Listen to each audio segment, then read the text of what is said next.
In April 8, 1943, 27,000 feet above France, the oxygen mask couldn't conceal the smirk on Oberlieutenant Ralph Hermishen's face. From the crystal-clear canopy of his Focke-Wulf 190A5, the 26-year-old ace of Jagdgeschwader 26 looked down at the clumsy silhouettes straining to climb toward his formation.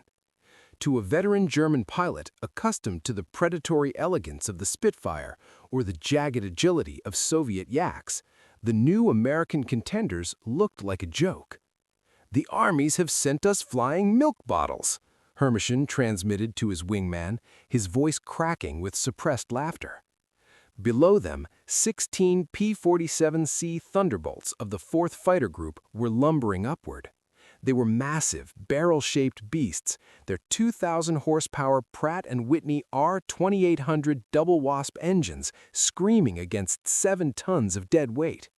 They had wings that looked too small for their bodies and fuselages that looked too fat for the sky. To the Germans, circling above like wolves, these corpulent American machines were comical.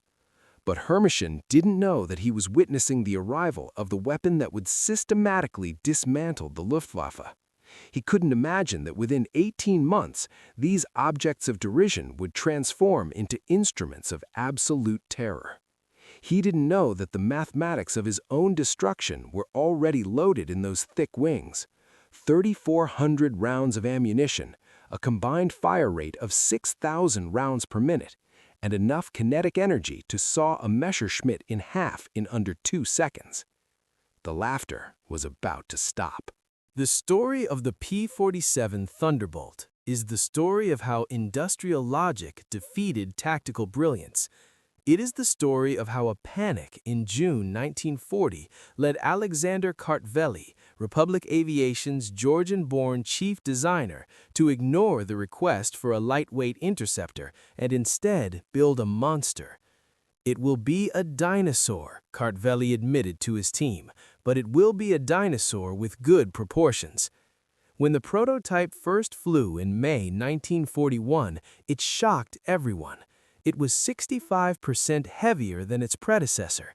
It was so large because of its heart, a massive turbo supercharger system with complex ducting running the length of the fuselage, giving it that pregnant look. But that system allowed the double wasp engine to breathe at 27,000 feet, where German engines were gasping for air. Initially, the Americans hated it too. In training, the P-47 killed more U.S. pilots than the Germans did in the first months of combat. It torque-rolled on takeoff, it refused to turn, it dropped like a stone. But those who survived the learning curve, like Lieutenant Robert Johnson, an Oklahoma farm boy destined for legend status, realized something crucial. "It was like strapping yourself to a locomotive," Johnson said. "You didn't fly it, you aimed it." The first encounters in the spring of 1943 seemed to confirm every German prejudice. The P-47 couldn't turn with a Focke-Wulf. It couldn't climb with a Messerschmitt. German pilots, elite veterans of Poland and France, quickly called them Indiana, fat targets playing at war.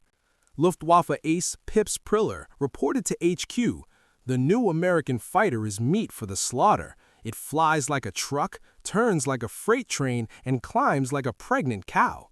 But then, the reports started getting weird. German pilots would return to base claiming a kill, only for intelligence to find no wreckage. They reported shooting pieces off the Americans, riddling them with cannon fire, yet the milk bottles kept flying. The air-cooled radial engine, lacking a vulnerable liquid cooling system, could shrug off hits that would have seized the Spitfire's engine in seconds. And when the P-47s actually got their nose on you, it was catastrophic. The incident that changed everything happened on June 26, 1943. Robert S. Johnson, flying at the rear of a formation, was bounced by 16 Focke-Wulfs led by Wilhelm Ferdinand Galland, brother of the famous Adolf Galland. Johnson was caught in a crossfire. 21 20mm cannon shells exploded across his aircraft. His canopy shattered, hydraulic fluid sprayed the cockpit, and fire erupted behind the dash. Trapped by a jammed canopy, Johnson was riding a dying wreck at 27,000 feet. Then, a lone German pilot spotted the crippled plane limping toward the English Channel. He pulled in behind Johnson and unloaded everything. The German fired his remaining 20mm cannon shells. The Thunderbolt absorbed them. The German fired his machine guns until they clicked dry. The Thunderbolt kept flying. The German pilot pulled alongside, staring in disbelief at the flying scrap metal. He looked Johnson in the eye, young, blonde, his expression shifting from arrogance to confusion, and finally to fear. He shook his head, gave a small salute, and peeled away. Johnson landed with over 200 bullet holes. A cannon shell had exploded inches from his head. The structural backbone was shot through. Yet, he was alive. When German intelligence heard these stories, they initially refused to believe them, but the truth was undeniable. The Americans had built a tank that could fly. By late 1943, the Americans stopped trying to dogfight and started playing to their strengths. Colonel Hubert Zemke and aces like Gabby Gabreski developed the boom and zoom. The tactic was simple: climb high, where the turbocharger gave them the advantage, dive at speeds approaching the sound barrier, and unleash hell. The P-47 could dive at 550 miles per hour. Nothing in the Luftwaffe inventory could catch it. At the bottom of that dive, the pilot would trigger 8 50-caliber Browning machine guns. This wasn't just gunfire, it was a convergence zone of destruction. At 300 yards, the streams of fire from 8 guns met in a circle 6 feet wide. Anything in that circle was hit by 100 armor-piercing incendiary rounds per second.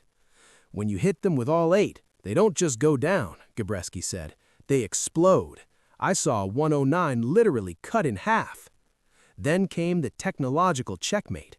In early 1944, the P-47s arrived with paddle blade propellers, massive 13-foot-wide props that bit into the air like oars. Suddenly, the fat fighter could climb. German pilots who used to escape by climbing were horrified to see the 7-ton beasts chasing them upward. The sound of those paddle blades breaking the sound barrier created a deep, terrifying roar known to German ground troops as Donnerschlag, thunderclap.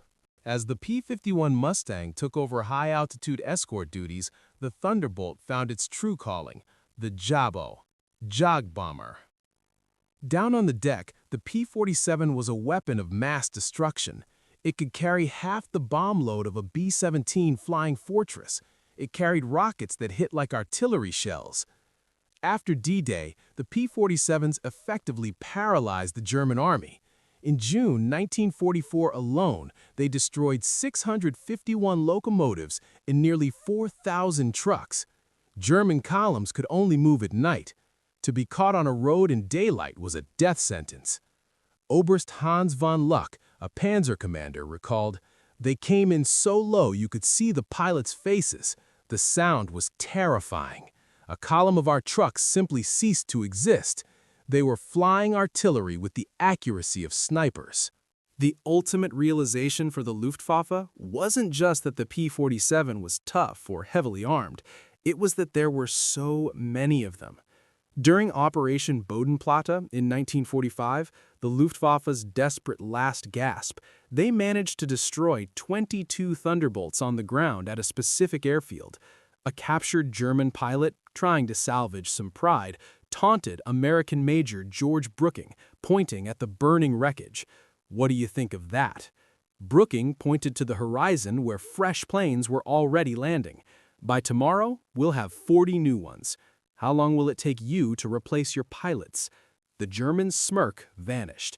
He knew the answer. The U.S. built 15,683 Thunderbolts. They burned 25 million gallons of fuel a month. They fired 135 million rounds of ammunition. It was an avalanche of aluminum and lead that no amount of tactical brilliance could stop. In 1985, at a reunion of former adversaries, General Adolf Galland, the legendary head of the Luftwaffe fighter arm, reflected on the plane they had once mocked.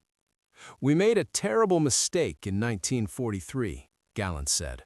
"We saw this big, heavy fighter and laughed. We said they built a bomber and called it a fighter. But we were the ones who didn't understand." He continued, his voice somber. "The Americans didn't try to build a European fighter. They built an American one, designed around production, firepower, and survivability. They understood that in a war of attrition, the plane that could take punishment and deliver devastating fire would win. Those guns, we called them Roosevelt's piano because of the sound they made. Once you heard that sound, you never forgot it. Many of my friends heard it for the last time." On April 8, 1943, the German pilots laughed at the ungainly shape of the American invasion. By May 1945, there were no German pilots left to laugh. The thunder had spoken, and the sky belonged to America.